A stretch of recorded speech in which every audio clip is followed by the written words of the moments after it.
एक बार जंगल में एक लंबे पेड़ पर चिड़िया और उसके साथी ने मिलकर सुंदर छोटा सा घोंसला बनाया। उन्होंने घोंसला बनाने में बहुत मेहनत की थी। चिड़िया उस घोंसले को देखकर बहुत खुश थी। उसने उसमें 4 अंडे दिए। उनको सेकने के लिए वह आराम से उनके ऊपर बैठी रही। एक दिन एक जंगली हाथी पेड़ के पास से गुजरा। वह हाथी जवान और ताकतवर था। वह जंगल में इधर उधर मस्ती से घूमता रहता। उसने कई पेड़ पौधे उखाड़ दिए। वह झाड़ियों पर अपनी ताकत आजमाता और बड़े बड़े बोल्डरों को इधर उधर फेंक देता। हाथी उस पेड़ के पास पहुंचा जहां चिड़िया ने अपना घर बना रखा था। उसने अपनी छत से एक बड़ी डाल को तोड़ डाला। इसी डाल पर चिड़िया का घोंसला था।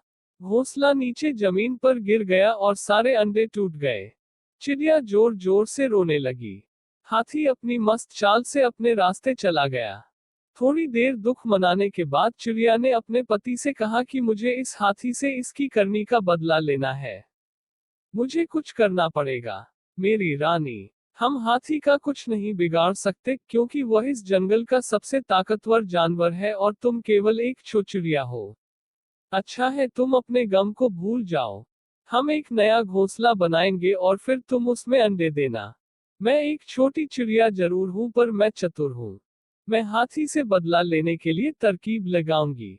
यह कहकर वह अपने 3 मित्रों के पास सहायता लेने चल पड़ी। उसके 3 मित्र मच्छर, कठफोड़वा और मेघ थे। काफी सोच विचार के पश्चात तीनों ने मिलकर एक तरकीब निकाली।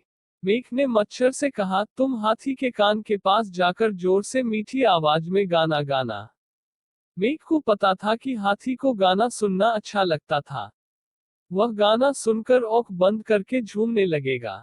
मेघ ने कठफोड़वा को कहा, जब हाथी औंख बंद करके झूम रहा होगा तो तुम उसकी आंख में जाकर जोर से चोंच मार देना। हाथी दर्द के मारे चिल्लाने लगेगा और वह देख न सकने के कारण लड़खड़ाने लगेगा और मैं एक के किनारे बैठकर जोर जोर से टर टर करूंगा। हाथी सोचेगा कि यहीं कहीं पास में तालाब है, सो वह अपनी औंख ठंडे पानी में धोने के लिए जल्दी से भागेगा और मैं गिर जाएगा। चिड़िया यह तरकीब सुनकर बहुत खुश हुई।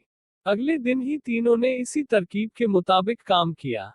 चिड़िया के मित्रों ने अपना अपना काम ठीक तरीके से किया और हाथी में गिर गया।